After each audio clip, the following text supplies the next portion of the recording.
Nggak ada di dalam kitab manapun yang menerangkan tentang keutamaan atau fadilahnya orang yang berjalan di atas air. Ada nggak? Carikan hadisnya, datangkan hadisnya. Yang ada itu fadilahnya orang yang mengamalkan syariat. Jadi kadang-kadang syariat, kalau kita mengamalkan syariat itu kelihatannya ya biasa-biasa saja, tapi di sisi Allah itu tinggi fadilahnya. Derajatnya sahabat, oh tidak bisa ditandingi dengan wali setinggi apapun derajatnya setelah sahabat. Kenapa? Karena sahabat itu mereka melaksanakan kehidupan syariat. Mereka nggak mau hal-hal yang kayak gitu, nggak mau, hidup biasa saja lah. Yang penting saya di akhirat nanti mendapatkan derajat tinggi di sisi Allah. Jadi tawakal itu syariatnya ditunaikan, hakikatnya ya, hati itu kita serahkan kepada Allah. Nggak bertentangan antara syariat dengan hakikat itu. Man tasawwafa wa lam yatafaqqah faqad tazandaqa. Siapa yang dia belajar ilmu tasawuf tapi tidak belajar ilmu fikih, maka dia zindik. Paham? Terus ulama mengatakan man yatafaqqah wa lam yatasawwafa faqad tafassaqa. Siapa yang belajar ilmu fikih tapi tidak belajar ilmu tasawuf, ilmu memperbaiki hati, maka dia orang fasik. Jadi antara fikih syariatnya dengan tasawuf hakikatnya itu seimbang. Tapi yang lebih dominan kamu pelajari dulu ya, belajar syariat dulu, belajar ilmu fikih dulu, belajar ilmu hadis dulu, baru mempelajari tentang ilmu hakikat tasawuf.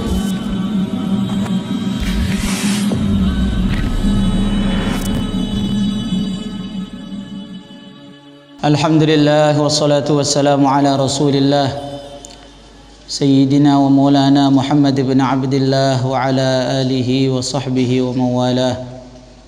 Wala hawla wala quwwata illa billah.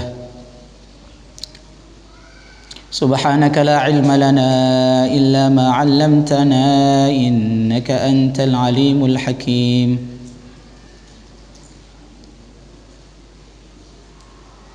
Amma ba'd, qala al-musannif rahimahullahu ta'ala wa nafa'na bihi wa bi'ulumihi fid darain amin.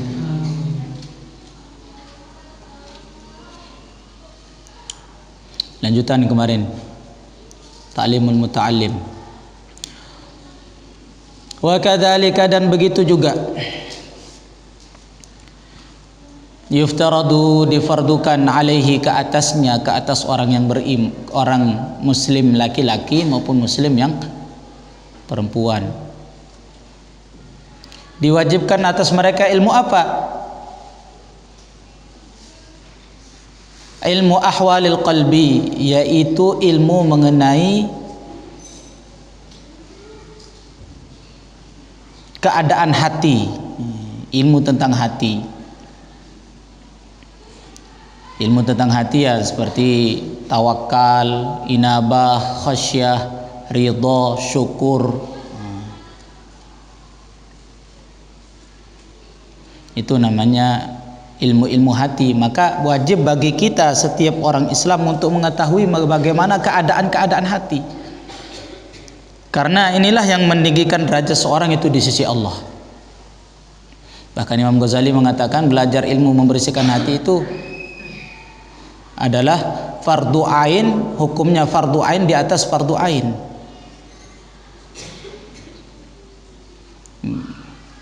Mempelajari ilmu tentang membersihkan hati.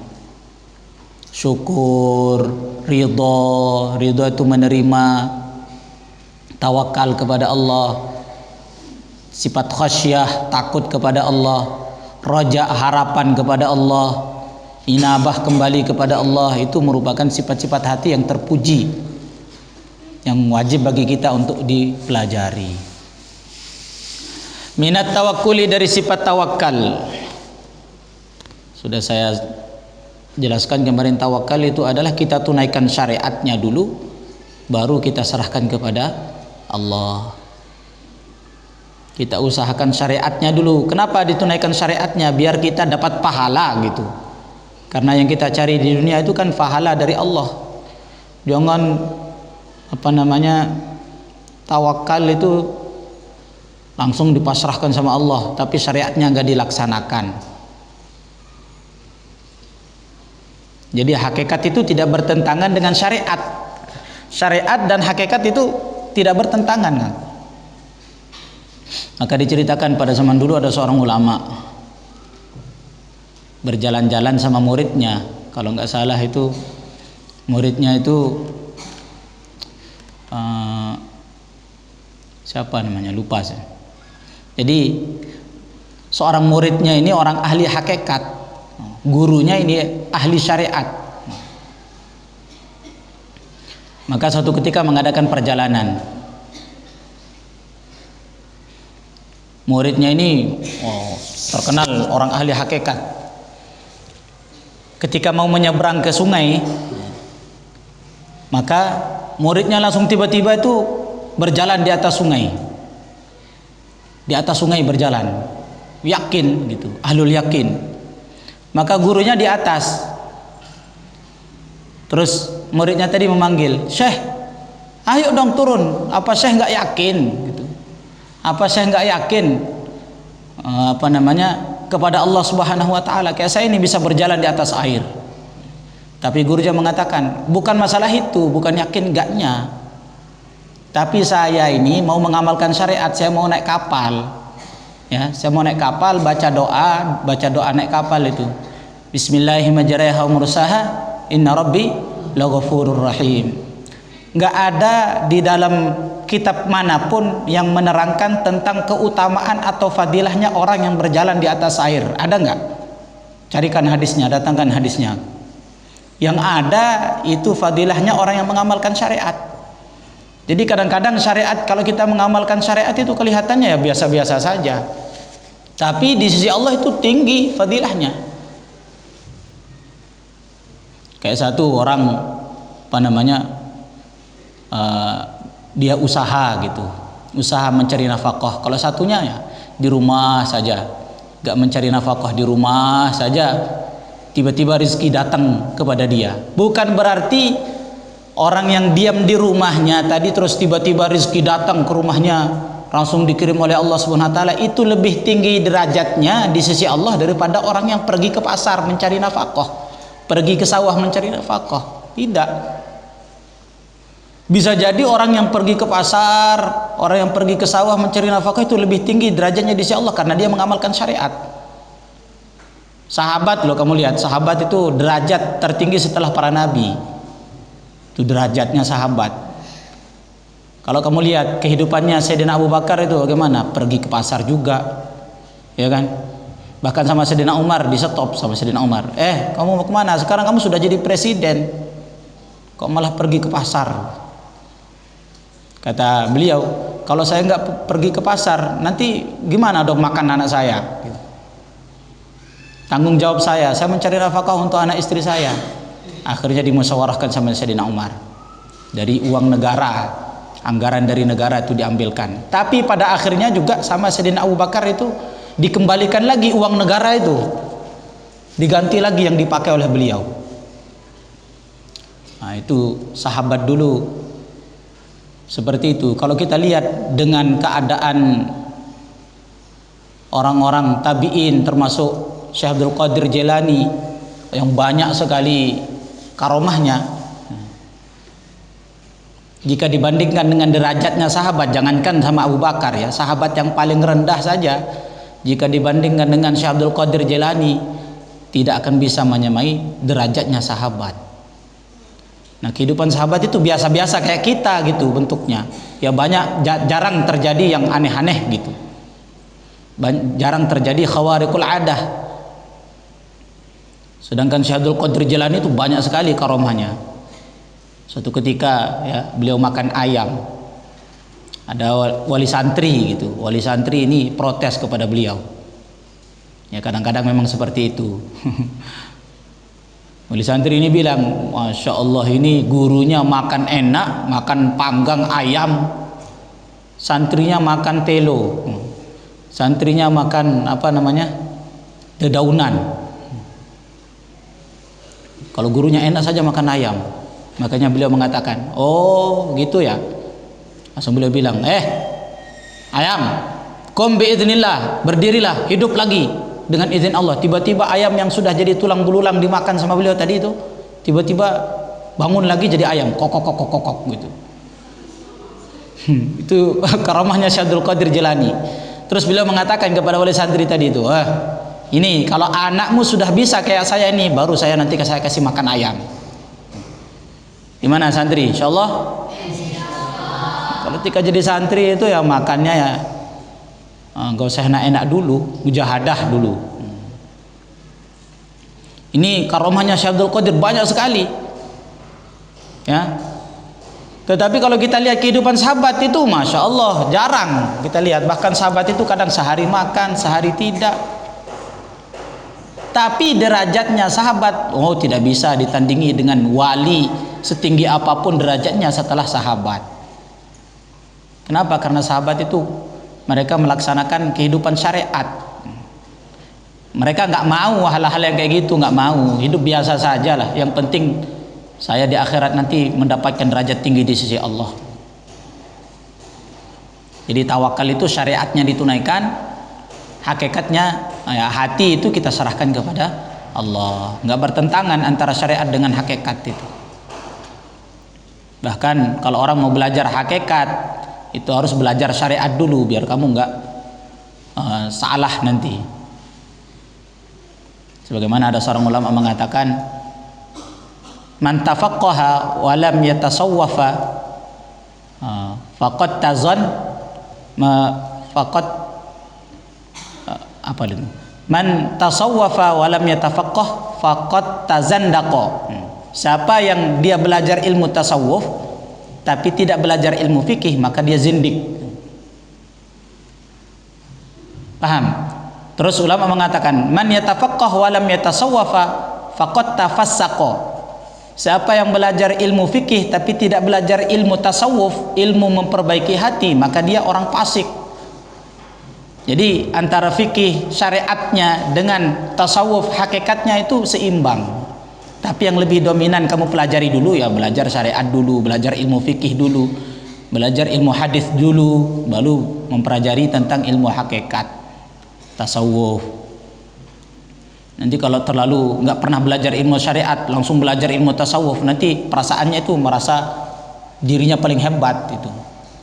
Akhirnya nggak sholat. Cukup saya itu makom saya itu sudah di atas aras Ustaz, jadi nggak perlu sholat kalau saya. Ya makom kamu itu mana lebih tinggi dengan Nabi? Makom kamu itu mana lebih tinggi dengan sahabat kok? Kamu nggak wajib sholat lagi, bagaimana?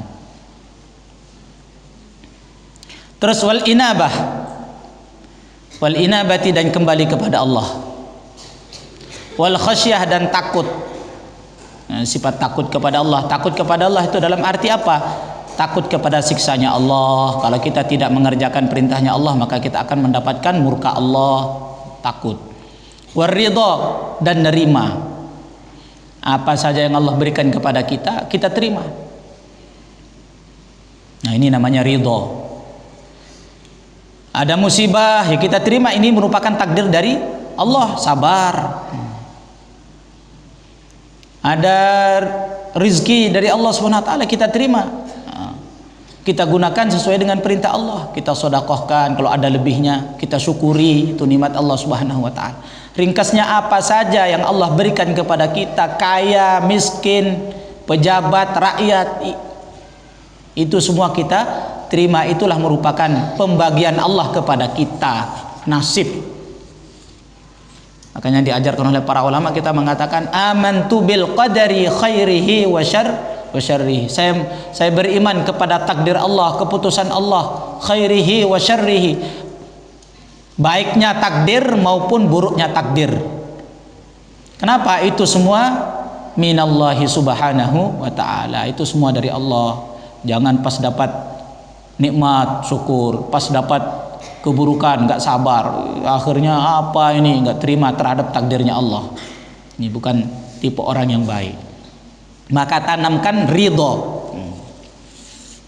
sebagaimana orang-orang terdahulu Nabi ketika beliau berjuang perang, tiba-tiba tangan beliau itu berdarah. Kalau kita kan sakit, aduh gitu kan, ngeluh. Kalau Rasulullah malah enggak, malah beliau itu membuat pantun, hal anti illa isba'in damiti wa fi sabilillahi ma laqiti. Wahai jariku, kamu berdarah-berdarah fi sabilillah, enggak mengapa. Ihtisab, berdarah fi sabilillah, Masya Allah, ini derajatnya tinggi nanti di sisi Allah, pahalanya banyak. Dapat sakit, ihtisab, oh dengan sakit ini meleburkan dosa-dosa saya. Datang musibah, dengan datang musibah ini kayaknya musibah ini akan menghapus dosa saya atau meninggikan derajat saya di sisi Allah, sehingga kita itu bisa ridho terhadap keputusan Allah. Kalau enggak begitu, enggak bisa ridho terhadap keputusan Allah, akhirnya nanti protes kepada Allah. Fa innahu, sesungguhnya sifat-sifat hati tadi itu waqi'un, terjadi fi jami'il ahwal, di dalam setiap keadaan-keadaan. Salat perlu kebersihan hati, karena kalau hati kita nggak bersih, salatnya nanti supaya dipuji orang, salatnya itu niatnya aneh-aneh. Maka sifat hati yang bersih ini dibutuhkan di dalam setiap keadaan apa saja. Wa syaraful ilmi, dan keutamaan ilmu, la yakhfa, tidak samar, tidak samar lagi, ala ahadin, atas seseorang, idh huwa, sedangkan ilmu itu mukhtassun, dikhususkan bil insaniyah, dengan sifat kemanusiaan. Jadi condongnya itu kalau ilmu itu memang kelebihannya manusia dibandingkan dengan yang lain itu. Lianna jami'al khisal, sesungguhnya, karena sesungguhnya seluruh sifat-sifat selain ilmu, siwal ilmi, selain ilmu, yashtariku, berserikat. Maksudnya berserikat di sini semua makhluk mempunyai sifat-sifat itu. Seperti berani, bukan hanya manusia yang punya sifat berani, hewan-hewan juga punya sifat berani. Kasih sayang juga, makhluk yang lain juga punya sifat kasih sayang. Tetapi yang mengkhususkan manusia dengan makhluk yang lain itu adalah hanya ilmu.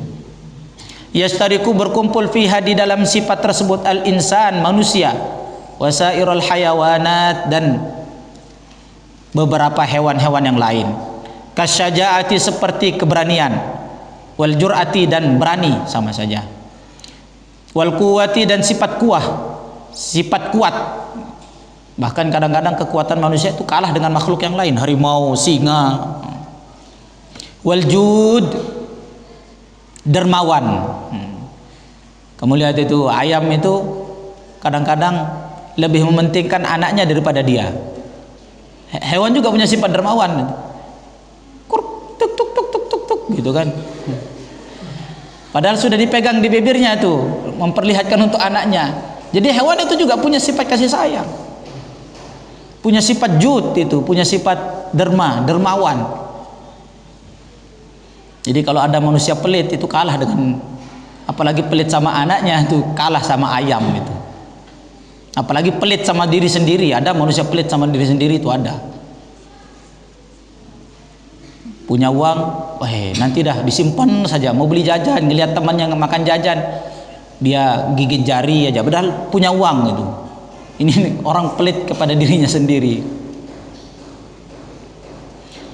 Terus wasyafaqati, dan sifat kasih sayang. Makhluk itu juga punya sifat kasih sayang. Harimau yang terkenal dengan keganasannya, tapi sama anaknya punya juga kasih sayang. Wa ghairiha, dan sifat-sifat yang lain, siwal ilmi, selain ilmu. Wabihi, dan dengan ilmu itu, azharallahu, Allah menampakkan, azhara, Allah subhanahu wa ta'ala, azhara, menampakkan, Allah ta'ala yang maha tinggi, fadla adama, keutamaan Nabi Adam alaihi salatu wassalam, alal malaikati, ke atas para malaikat. Nah, dengan ilmu inilah Allah subhanahu wa ta'ala melebihkan Nabi Adam, sebagaimana dikatakan dalam Al-Quran, wa 'allama adamal asma'a kullaha. Allah mengajarkan kepada Nabi Adam nama-nama sesuatu. Sebelum itu malaikat ditanya, apa namanya ini, apa, dites sama Allah. Malaikat bilang, malaikat nggak tahu. Kenapa? Karena malaikat nggak diberi ilmu oleh Allah subhanahu wa ta'ala. Sedangkan Nabi Adam, keutamaan Nabi Adam, sehingga para malaikat disuruh sujud kepada Nabi Adam, dan iblis juga disuruh sujud. Kenapa? Karena Nabi Adam itu kelebihannya dari segi ilmu. Bahkan dalam kitab tafsir itu disebutkan seluruh bahasa di dunia ini juga Nabi Adam tahu. Bahasa Podanda, bahasa Mbojo, Bima, Nabi Adam juga paham. Sebagian ulama menyebutkan.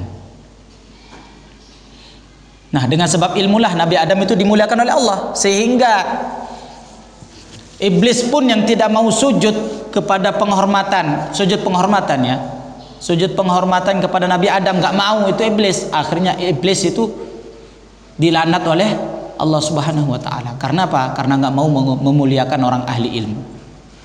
Wa amarahum, dan Allah merintahkan kepada para malaikat bisujudi, sujud penghormatan lahu kepada Nabi Adam. Wa innama syaraful ilmi, dan hanyalah kemuliaan ilmu, liqaunihi, karena sesungguhnya adanya ilmu itu wasilatan, sebagai wasilah, sebagai sarana ila taqwa, kepada takwa. Kenapa ilmu itu dimuliakan oleh Allah Subhanahu wa taala? Karena dengan ilmu itulah menyebabkan orang itu tambah takwa di sisi Allah, takut. Sifat-sifat mulia itu akan bisa datang kepada seseorang apabila orang itu punya ilmu. Sifat takut, sifat ridho, sifat tawakal, soleh, jadi orang soleh. Orang itu belum bisa jadi soleh dengan sebenar-benarnya kalau dia belum punya ilmu. Bagaimana? Nggak tahu ilmunya sholat kok bisa jadi orang soleh gitu. Nggak tahu ilmu untuk mendekatkan diri kepada Allah, bagaimana bisa jadi soleh? Maka perlu ilmu. Alladzi, yang takwa itu, dengan takwa itu yastahiqu, berhak, bihi, dengan takwa itu al-karamatu, untuk mendapatkan kemuliaan indallah, di sisi Allah taala, was-sa'adah, dan untuk mendapatkan keberuntungan al-abadiyah, yang selama-lamanya. Kama qila, sebagaimana dikatakan oleh Muhammad bin al-Hasan, oleh Syekh Muhammad bin Hasan bin Abdullah syi'ran, di dalam syair beliau, ta'allam, belajarlah, fa innal ilma, karena sesungguhnya ilmu itu, zainun, adalah sebagai hiasan, li ahlihi, kepada ahlinya, wa fadlun, dan sebagai keutamaan, wa unwanun, unwan itu tanda, likullil mahamidi, bagi setiap perkara yang terpuji. Ta'allam fa innal ilma zainun li ahlihi wa fadlun wa unwanun li kulli mahamidi. Ini syairnya ulama. Belajarlah, karena sesungguhnya ilmu itu adalah sebagai hiasan bagi ahlinya. Kamu lihat ya, sifat ilmu itu ditaruh di mana saja itu nanti jadi mulia, jadi lebih dengan yang lain. Ada orang hitam jelek, ya kan? Hitam jelek pendek, yang putih itu giginya saja. Tapi kalau dia punya ilmu nanti disayang sama orang. Lihat, ada satu ustadz itu, ya kalau kita lihat dari segi mukanya ya biasa-biasa saja kan. Sekarang kan lagi terkenal media sosial di YouTube, sampai viewernya itu sampai berapa juta. Jika dibandingkan dengan artis-artis itu jauh. Kalau artis kan modal muka. Kalau artis kan modal muka, karena ganteng makanya banyak yang ngefans. Ini ada ulama yang biasa-biasa saja, tapi masya Allah, jutaan orang. Kenapa? Kok orang senang sama beliau? Kenapa? Karena beliau itu punya ilmu. Imam Syafi'i sudah berapa ratus tahun beliau meninggal dunia, tapi sampai sekarang beliau masih dicintai.